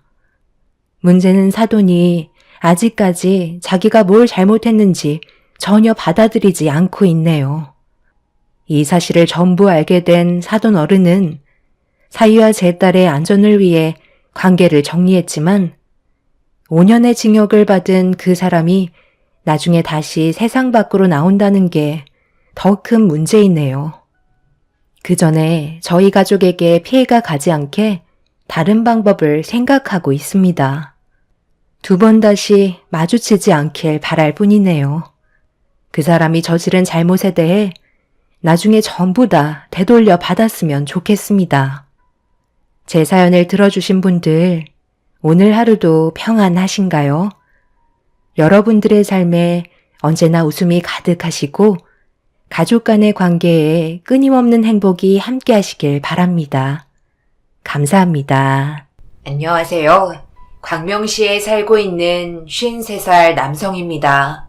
저는 요양보호사 자격증을 따서 몸이 불편한 어르신들을 돌봐주는 일을 직업으로 하고 있는 사람이네요. 처음부터 이 직업을 시작한 건 아니었습니다. 젊었을 때는 키도 크고 얼굴도 반반해서 길거리 캐스팅을 당한 적이 있었고 몇 번 잡지 모델도 서본 적이 있었네요. 모델의 꿈은 아니었지만 주변에서 잘한다는 칭찬을 많이 들었던 터라 자연스럽게 모델 일을 했었던 것 같아요. 또 남들 앞에서 멋지게 포즈 잡고 사진을 찍히는 게 기분이 좋더군요. 요즘은 시대가 좋아져서 나이가 많은 모델을 시니어 모델이라고 부르던데 인터넷에서 볼 때마다 정말 멋진 모습에 넋을 놓고 볼 때가 한두 번이 아니었습니다. 과거에 모델 일을 할 때 같이 활동을 했던 주변 동기들 중에서는 활발하게 시니어 모델을 하고 있는 친구들도 덜어 있어서 최근에는 저에게도 시니어 모델 대회에 나가보라는 연락이 왔었네요. 마음은 굴뚝 같았지만 지금의 제 상황으로는 이런 일은 사치일 뿐이라 단박에 거절하고 말았습니다. 잘 나가던 장혁진은 어디로 갔어? 왜 이렇게 의기소침해 있는 거야? 네가 시니어 모델에 나가면 주변 시니어 모델들도 자극받고 분발할 거 아니야. 네 재능이랑 끼를 내가 아는데 요양보호사를 한다고? 우리 동기들한테 그 말 했더니 아무도 안 믿더라. 말이 되냐? 파리로 유학까지 갔다 온 장혁진인데 우리 아직 젊어. 하고 싶은 거 하면서 살아도 부족할 판인데 정말 네가 그런 일들을 한다는 게 마음에 있어서 하는 거야? 그렇다니까. 이제 모델 일이라면 지겹다. 나이 다 들어서 배도 나오고 내가 무슨 시니어 모델이냐? 그냥 일하면서 봉사나 할란다. 시덥지 않은 이야기 계속 할 거면 끊어. 나 이제 들어가 봐야 해. 친구는 마지막으로 잘 생각해보라는 말을 남기고 전화를 끊었습니다. 요즘은 나이가 많은 모델도 무대에 설 수 있다는 것이 얼마나 다행인지 모릅니다. 지금도 마음은 이팔 청춘이고 뭐든 잘 해낼 수 있고 제2의 인생을 다시 펼쳐보고 싶은 마음이 너무 간절하지만 요양보호사 일을 하지 않으면 안 됐기에 좋아하는 모델 일보다 이 일을 선택했죠. 이 일을 시작하기 전에 많은 고민 끝에 요양보호사 자격증을 땄고 나이 드신 어르신들을 돌보는 일을 하고 있네요. 지금부터는 제가 요양보호사를 할 수밖에 없는 사연에 대해서 이야기를 해볼까 합니다. 어디서부터 제 이야기를 써내려가야 할지 긴장이 되지만 들어봐 주시고 많은 조언과 질타를 달게 받겠습니다. 10년 전에 저에게는 형이 한 명 있었습니다. 저와 3살 차이가 난 형은 항상 의젓하고 늘 씩씩했기 때문에 제가 본받고 싶었던 동경의 대상이었죠. 저희 형제는 어릴 적 부모님의 이혼으로 할머니 손에서 자라면서 고등학교 때 잠깐 아버지와 6개월 정도 살아봤던 게 전부였습니다. 형은 어린 나이였지만 저희 형제를 키워주신 할머니를 무척 아꼈어요. 항상 입버릇처럼 우리는 부모님이 없으니까 할머니한테 효도해야 한다고 했죠. 중학교 시절의 하루는 아무도 없는 집에 달랑 저와 친구가 놀고 있는데 누군가 문을 두드리는 소리가 났고 나가보니 엄마였습니다. 너무 놀라서 엄마를 보자마자 안았던 기억이 나네요.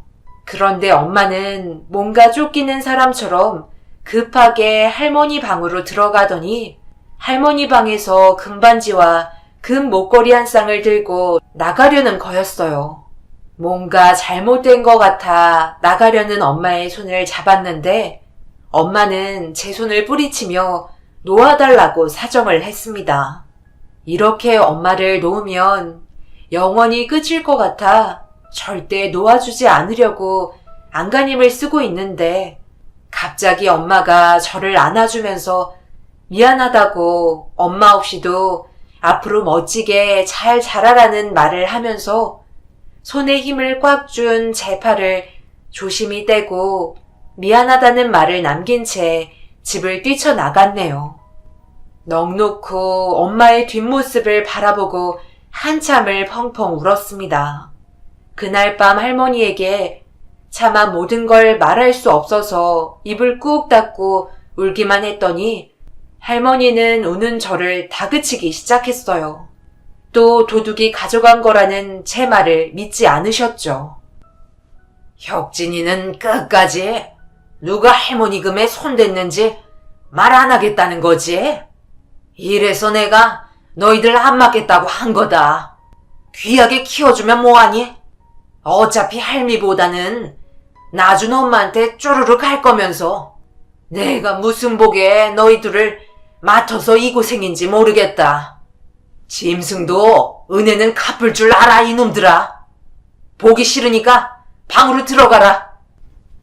그때 처음으로 할머니는 저희 형제에게 실망을 했다며 언성을 높이셨고 나중에 형에게만 엄마가 와서 가져갔다고 터놓았어요.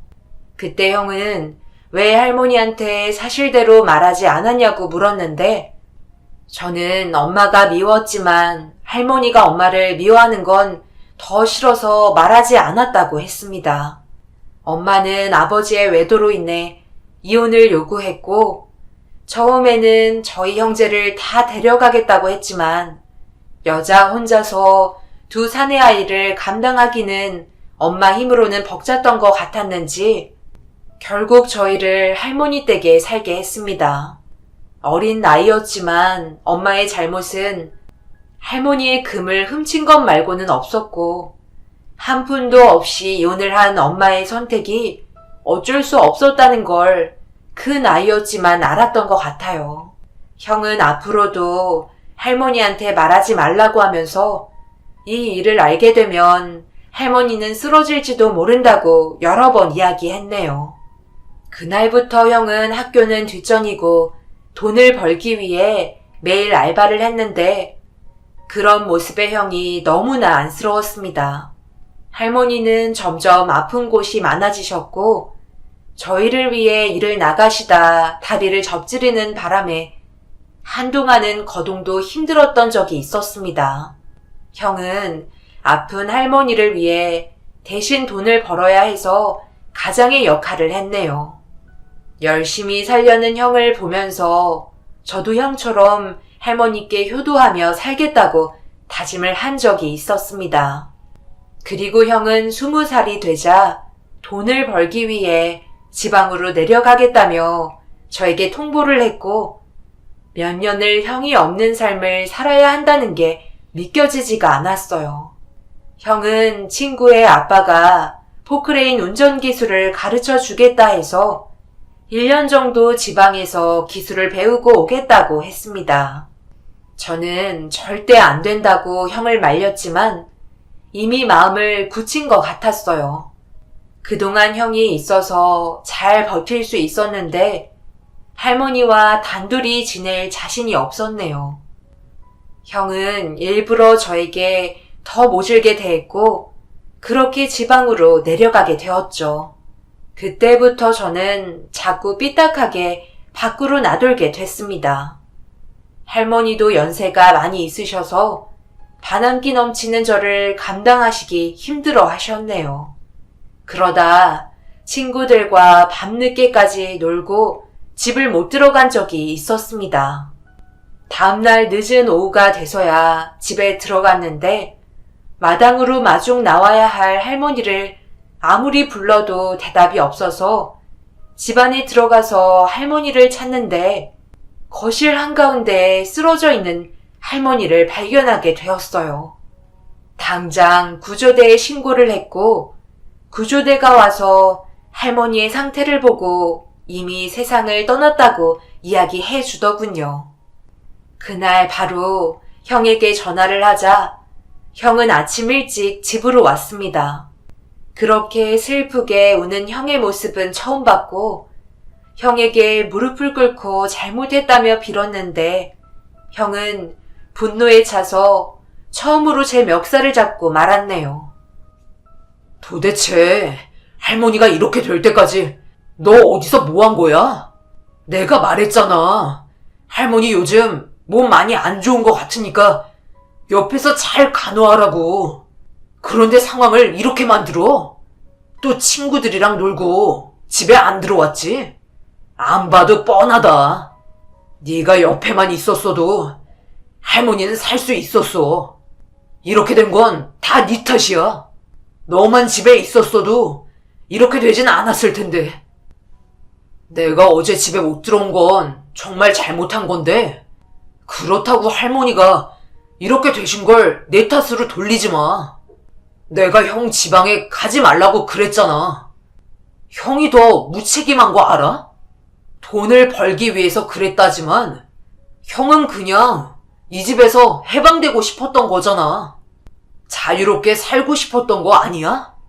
형이야말로 좀 솔직해져 봐.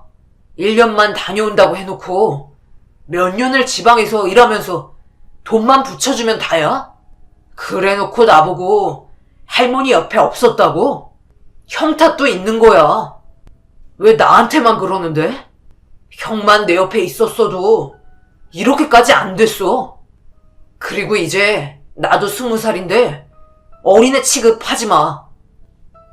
그래, 혁진이 네 말이 맞아. 모든 게 다 내 탓인데 괜히 분을 못 참고 너한테 화를 낸 것 같아. 나보다 혼자서 할머니를 봤을 네가 더 힘들었을 텐데 미안하다. 실은 여기 올라와서 살 수도 있었는데 솔직히 올라오기 싫더라. 할머니 잔소리도 듣기 싫었고 그냥 지긋지긋해서 너한테 다 맡기고 형만 자유롭게 지내서 미안해. 이제는 그동안 못한 형 노릇하면서 너한테만 잘할 테니까 너 하고 싶은 거 있으면 말해봐. 형이 최대한 지원해 줄 테니까. 됐어. 이제 와서 무슨. 이제는 나도 성인이라서 하고 싶은 거 마음대로 할 수 있거든. 형은 그냥 내 옆에나 있어줘. 할머니가 돌아가시고 저희 형제는 예전보다 더 우애가 좋아졌고 서로 작은 아파트 전세를 얻어 할머니와 살았던 집에서 이사를 하게 되었습니다. 그날은 얼마나 기분이 좋았던지 앞으로 저희 형제에게 어려움이라고는 없을 줄 알았어요. 형은 포크레인 기사로 현장 일을 많이 다니면서 가끔 지방 출장에 있을 때는 일주일씩 집에 못 들어오고는 했습니다. 저는 그쯤에 모델 일을 하면서 알바를 하며 지냈죠. 그러다 자주 가는 옷가게에 직원 누나를 알게 되었는데 저보다 3살이 많은 누나는 형과 동갑이었습니다. 누나를 보기 위해 매일같이 옷가게에 들려서 필요도 없는 옷들을 한 벌씩 사오곤 했었죠. 어느새 저는 옷가게 누나를 짝사랑하게 되었고 고백을 하기 위해 시간을 보고 있었습니다. 하지만 누나에게는 애인이 있었고 제가 섣불리 고백을 하기에는 타이밍이 너무 안 맞았어요. 그래서 누나 곁을 맴돌며 친한 동생으로 남고 있었죠. 하루는 지방 출장을 다녀온 형에게 짝사랑 누나를 소개시켜주고 싶어서 쇼핑을 하자며 형을 설득했고 시내에 나가 옷가게에 들르려는 순간 제 눈앞에서 황당한 장면을 보고 말았습니다. 형은 서슴없이 제가 소개시켜주려는 옷가게에 들어갔고 짝사랑 누나를 껴안으며 안부를 묻는 게 아니겠어요? 너무나 황당해서 형과 누나를 여러 번 번갈아가며 쳐다보았습니다. 형은 넋이 나간 저를 보고 소개시켜주겠다며 짝사랑 누나를 애인이라며 소개해 주었고 누나는 제가 형의 동생이라는 것에 무척 놀라했네요. 혁진아, 아주 넉넉히 보네. 형 여자친구 너무 미인이지? 인사해. 여기는 형이 1년 전부터 만나고 있는 애인이고 이쪽은 내 동생. 처음 봤지? 둘 다 왜 이렇게 놀라해? 설마 아는 사이야? 혹시 혁진이 네가 매일 옷 산다는 곳이 여기인 거야? 형, 언제부터 연진이 누나랑 만났던 거야? 나한테는 여자친구 없다면서. 그런데 1년씩이나 만나고 있는 여자친구가 있었어? 미안하게 됐다. 그래서 이렇게 지금 말하잖아. 소개로 만났는데 서로 잘 맞아서. 안 그래도 혁진아, 너한테 이렇게 연진이를 소개하는 게 우리 곧 결혼할까 해. 아직 연진이 부모님한테는 말하지 못했고 혁진이 네가 처음 아는 거다. 네가 혁수 동생이었구나.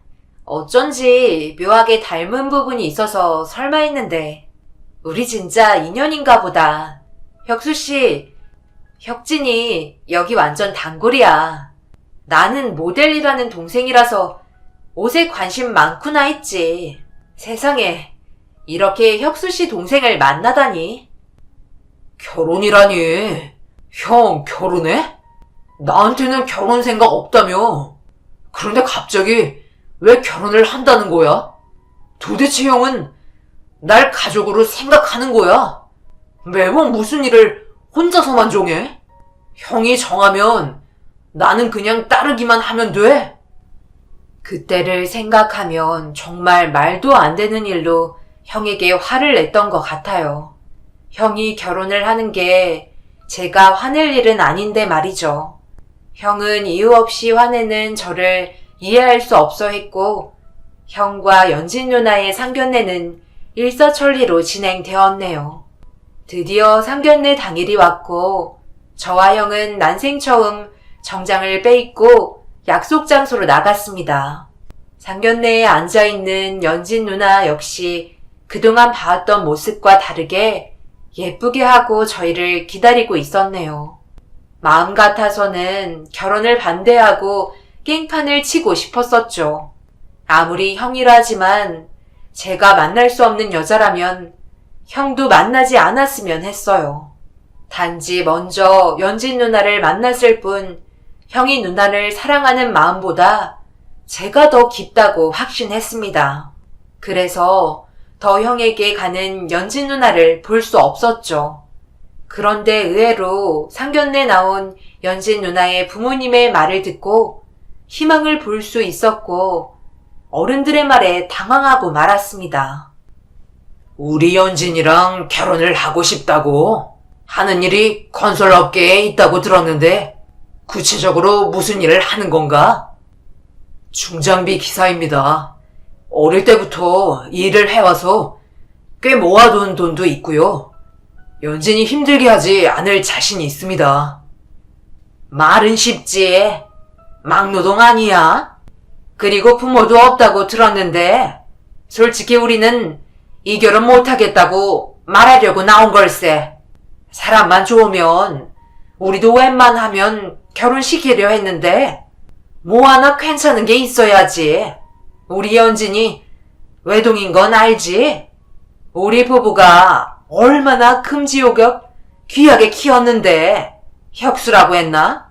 자네도 나중에 아이 낳고 살면 우리 마음을 알지도 모르겠지만 우리는 아무리 생각해도 이 결혼이 마음에 안 들어. 그쪽한테 연진이 줄 수 없겠네. 엄마, 집에서 이야기한 거하고 말이 다르잖아요. 분명 결혼 허락하겠다고 해서 만나러 나온 건데 그렇게 말하면 어떡해요? 사람 앞에서 이런 식으로 무언주기가 어딨어요. 저 혁수 씨랑 결혼할 거예요. 반대하셔도 소용없어요. 연진아, 네가 지금은 사랑이 좋다고 이러지만 그 사랑도 유효기간이라는 게 있는 거다. 아직은 모를 수밖에 없지. 아빠 엄마도 충분히 이해해. 그리고 철없을 때는 다 그러니까 여기서 너희들 이만 끝내라. 좋게 말할 때. 아버님, 제가 싫으신 이유가 부모 없는 것과 직업이 별로라서 그런 건가요? 부모님 없는 건 두 분이 어릴 적에 이혼을 하셔서 연락이 끊어진 상태고요. 현재는 제가 백방으로 수소문해서 부모님을 찾고 있습니다. 직업은 마음에 안 드시겠지만 올해부터 제가 연봉도 확 오르고요. 장담하는데 회사원 다니며 월급 받는 사람들보다 확실히 많이 벌고 연진이 고생 안 시킬 자신이 있어요. 전 부모님이 없으니까 제 부모님처럼 두 분을 지극정성 모시겠습니다. 한 번만 저 믿고 이 결혼 허락해 주세요. 연진이와 정말 행복하게 살 자신이 있어요. 정말입니다. 믿어주세요. 형은 안 되겠는지 말이 끝나기 무섭게 무릎을 꿇으며 예비 처가 식구들에게 간절함을 보였고 뒤이어 연진이 누나도 부모님 앞에 무릎을 꿇더군요. 그 모습을 보는데 속이 먹먹하며 답답해서 그 자리를 박차고 나왔습니다. 나중에 형과 연진 누나가 왜 그랬냐며 다그치자 저는 아무 말 없이 먼 하늘만 바라보았네요. 두 사람의 사이가 더 단단해질수록 알 수 없는 반항과 분노가 제 마음속에 들어왔습니다.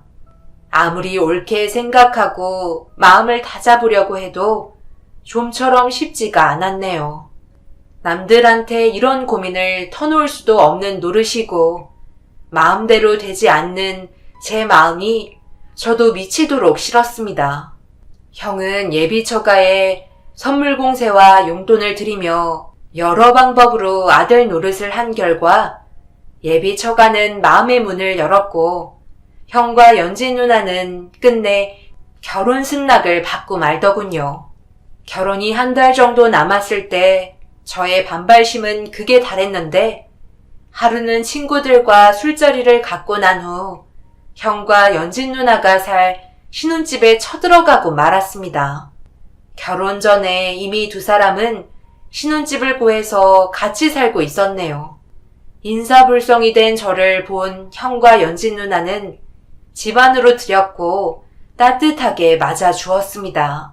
그런 모습을 보는 것까지도 저에게는 너무 힘들었어요. 결국 형과 연진 누나에게 해서는 안 될 말을 하자 두 사람은 생각지도 못한 저의 말에 놀라 입을 다물지 못하더군요. 도대체 무슨 일인데 이렇게 인사불성이 돼서 온 거야? 너 요즘 모델 일이 잘 안 돼? 체중 관리한다면서 잘 먹지도 않더니? 도대체 형은 그런 집에 왜 장가를 가겠다는 거야? 우리 부모 없다고 무시하고 형 직업 볼 것 없다며 쳐다보지도 않았던 집안인데 형이 용돈 주고 선물 공세하니까 그새 마음 변해서는 결혼 승낙한 것 봐봐. 형은 장가 가는 게 아니라 그 집 먹여 살리려고 들어가는 거야. 가서 구박받을 게 훤히 보이는구만. 그렇게까지 해서라도 연진 누나랑 결혼하고 싶어? 너 지금 연진이도 있는데 그게 무슨 말이야? 취했으면 곱게 취해. 빈방 내줄 테니까 조용히 자고 가라. 한 번만 더 말했다가는 가만 안 둬. 그동안 우리한테 쌀쌀맞게 굴었던 게 그런 생각을 하고 있었던 거냐? 연진이 누나도 그래. 왜 우리 형 같은 사람이랑 결혼하려고 그래? 우리 형 볼 것도 없잖아. 누나 같은 사람이면 더 좋은 직장에 좋은 가정 환경에서 자란 사람 만날 수 있잖아. 왜 우리 형을 만나서 날 힘들게 하느냐 말이야. 두 사람 너무 이기적이라고 생각 안 해? 내가 누구 때문에 이렇게 힘든데 태평하게 결혼을 한다니. 혁진아, 네가 도대체 뭐 때문에 이렇게 우리한테 화가 나 있는지 모르겠는데 우리 결혼 축하해주면 안 되겠니? 앞으로 형수 노릇 잘할게. 우리가 안 볼 사이도 아니고 이렇게 얼굴 붉히면서 어떻게 살아. 우리 잘 지내보자. 더 이상의 말들은 서로에게 의미가 없어 그 자리에서 잠이 들고 말았습니다. 그렇게 형과 연진 누나는 결혼식을 올렸고 3년 정도 결혼 생활을 잘 꾸려온 형에게 사고가 일어나고 말았어요. 갑작스러운 형의 교통사고로 형은 허리에 큰 수술을 해야 했고 갑자기 불편해진 몸 때문인지 형은 사는 의욕을 잃게 되었네요. 연진 누나도 달라진 형의 모습에 쉽게 마음을 열지 못했습니다. 둘은 잦은 싸움으로 힘들어하면서 서로 언성을 높여가며 싸우기도 했네요. 형은 더 이상 중장비 기사를 할 수 없게 되자 날이 갈수록 세상 살기가 힘들다며 한탄을 하기 시작했습니다. 또 연진 누나는 생활비를 벌기 위해 일을 시작했고 결국 저와의 식사 자리에서 언성을 높이며 이혼하자는 말까지 나올 만큼 두 사람의 사이는 금이 가기 시작했어요. 무슨 일로 네가 우리한테 식사 대접을 한다는 거야? 동생한테 오랜만에 밥도 얻어먹고 좋긴 한데 좋은 일 생긴 거야? 나 프랑스에 갈 것 같아. 에이전시에서 내 이력서를 냈는데 파리에서 연락이 왔대. 5년 계약이고 잘해서 계약 연장하면 더 오래 있을 수도 있는 거고 형하고 형수만 두고 가서 그렇긴 한데 나한테 또 언제 이런 기회가 오겠어. 앞으로 3주 있다가 떠날 거야. 그 전에 자주 얼굴 보면서 이런 자리 갖자. 내가 내는 거니까 마음껏 먹어. 세상에, 너무 좋겠다. 파리라니. 내가 정말 가고 싶었던 나란데. 혁진이 너 능력 좋다. 거기 가서 일도 하고 여행도 할 수 있는 거 아니야? 너무 부럽다. 나도 따라가고 싶을 정도인데? 이러다 너 대스타 되는 거 아닌지 몰라. 파리에 가기 전 매일같이 형과 형수의 집에 가서 함께 시간을 보냈고 잠시 헤어질 준비를 하는데 잊고 있었던 형수에 대한 마음이 다시 일어나기 시작했습니다.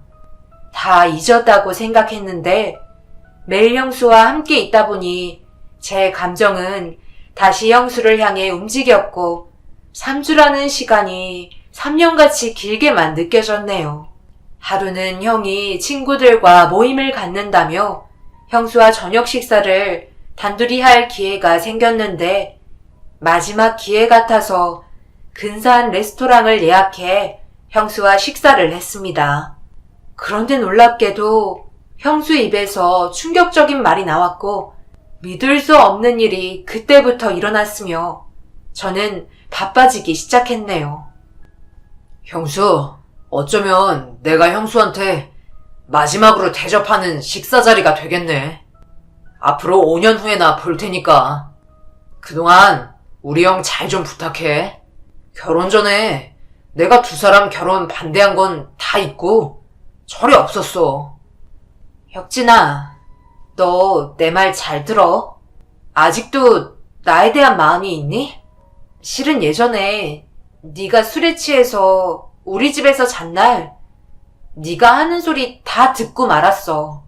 빈 방이라서 혹시 너 추울까봐 이불 갖다 주려고 방에 들어갔는데 네가 한 잠꼬대를 들었어. 언제부터 나를 좋아했던 거야? 내가 옷가게에서 일했을 때부터였던 거야? 왜 말하지 않았니? 결혼 전에라도 네 마음을 알았더라면 얼마나 좋아. 그랬더라면 이렇게 멀리 돌아오지 않았잖아. 무슨 말이야? 멀리 돌아오지 않았다니. 누나는 형을 좋아했잖아. 이제 와서 왜 그러는 건데? 그만해. 네가 어떻게 생각할지 모르겠지만 나 옷가게에서 일하고 있을 때 너도 마음에 두고 있었어. 그런데 그때는 내가 혁수 씨랑 연인 관계였고 나이 많은 내가 널 좋다고 해봤자 뻔하잖아. 네가 날 좋아해줄 일도 없고 무언가 묵직한 게 심장에 쿵 내려앉는 기분이었습니다.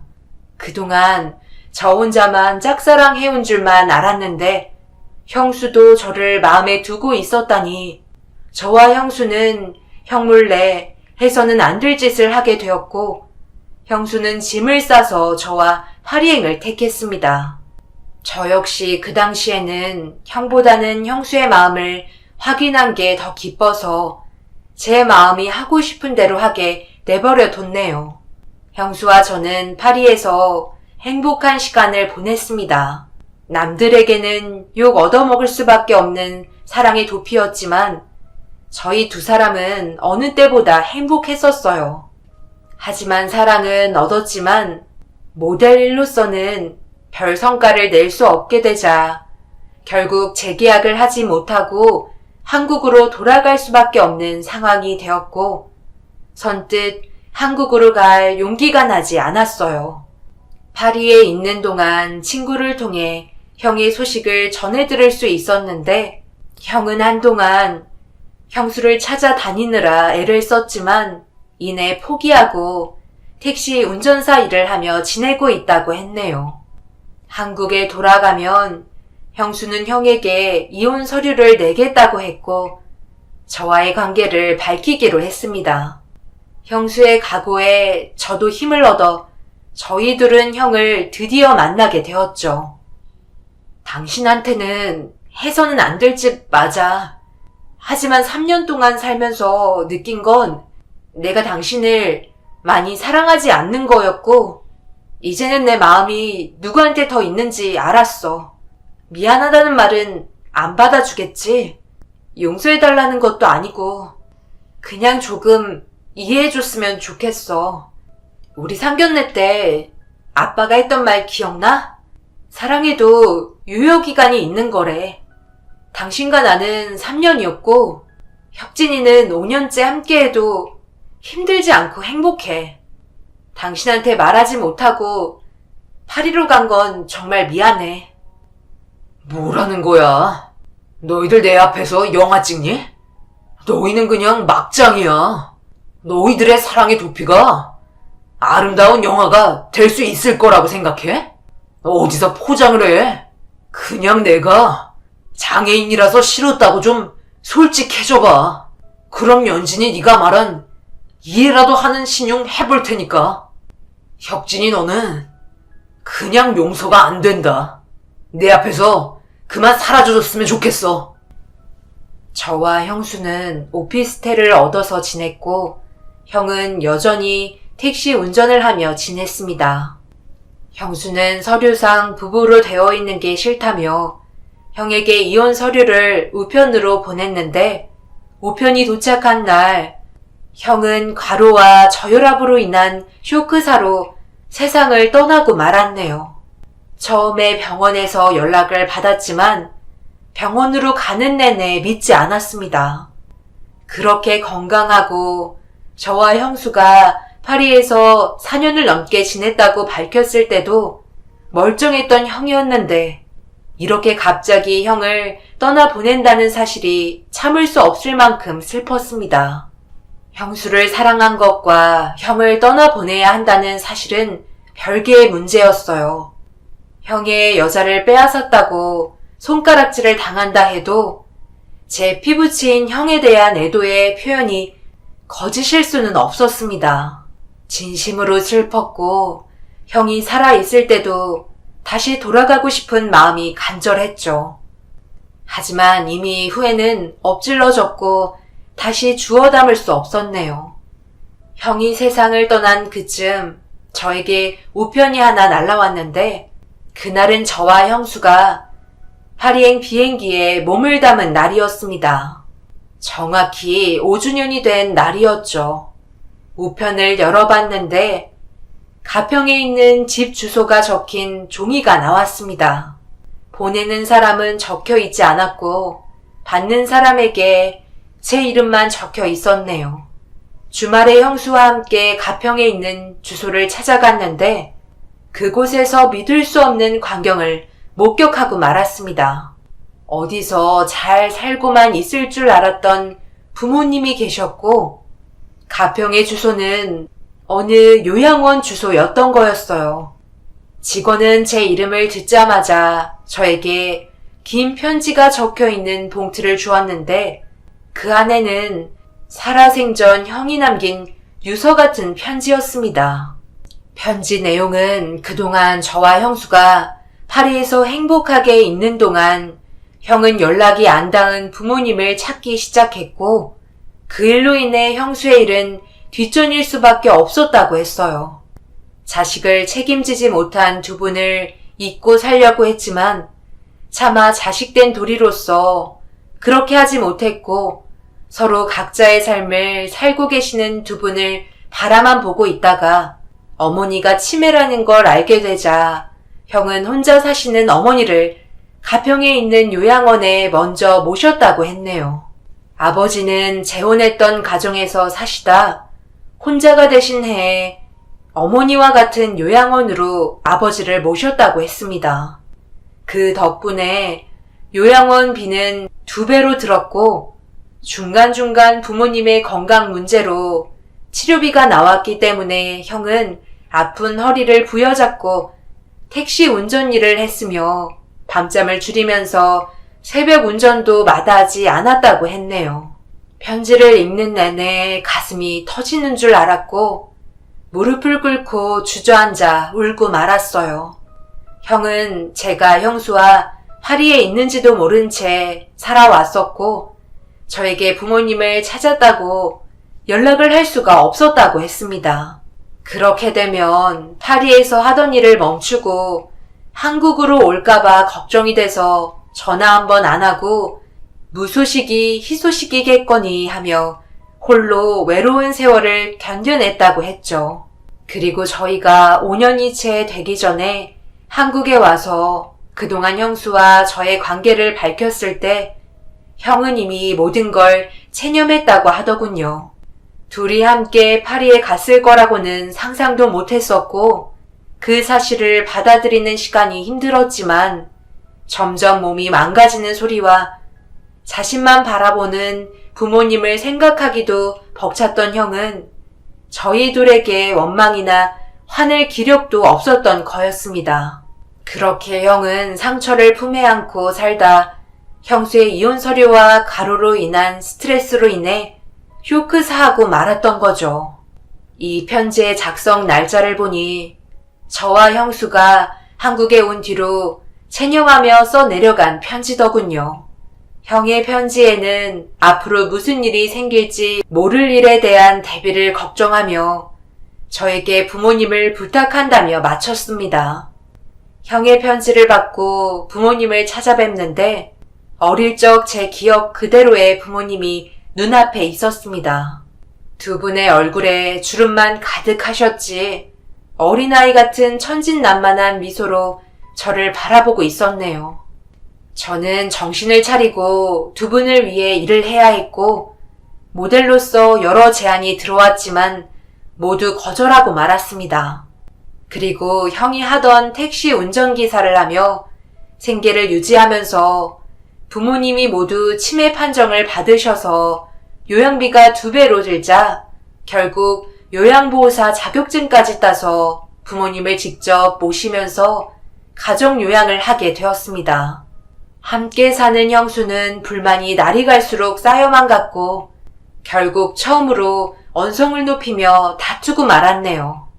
형수의 입에서 기다렸던 대답이 나오자 서로 너무 지쳤던 시기라 선택을 해야 했고 미련 같은 건 없었습니다. 도대체 뭐가 불만이야? 이런 일 각오했잖아. 그래도 나랑 같이 살겠다면서. 그런데 이제 와서 우리 부모님 탓을 해? 왜 모델일 제안 온 걸 다 거절하는지 도저히 모르겠어. 이런 택시 기사보다야 모델일 하면서 편하게 돈 버는 게 좋잖아. 우리 꼴을 봐. 이게 사람 사는 집이니? 집에 들어오면 숨도 못 쉬어져서 맨날 환기시키는 건 알고 있긴 해. 겨울에도 창문 열어야 한단 말이야. 그냥 시설 좋은 요양원 보내드리면 되는데 이제 와서 효자인 척 하냔 말이야. 모델 일은 나도 너무나 하고 싶어. 하지만 택시기사는 부모님이 날 필요로 하면 언제든지 올 수 있는 시간적인 여유가 있잖아. 그리고 모델 일은 당신도 알다시피 항상 부모님 곁에 있을 수 없어. 밤에 촬영하는 일도 허다하고. 그럼 우리 부모님은 누가 돌보는데? 당신은 집에 있어도 당신 일이 바쁜 사람이잖아. 내가 알아서 한다는데 뭐가 불만이야? 그래, 이왕 이렇게 된 거 솔직하게 말하는데 나 당신 부모님 돌봐드릴 형편도 못 되고 마음도 없어. 이렇게 사는 건 서로 좋지 않으니까 이쯤에서 헤어지자. 언젠가는 모델 일 하면서 나 호강시켜줄 줄 알았는데 가만 보니 그냥 평생 당신은 이렇게 살 생각인 것 같아. 나도 더 이상 이 삶에 지쳤다. 그만 헤어져.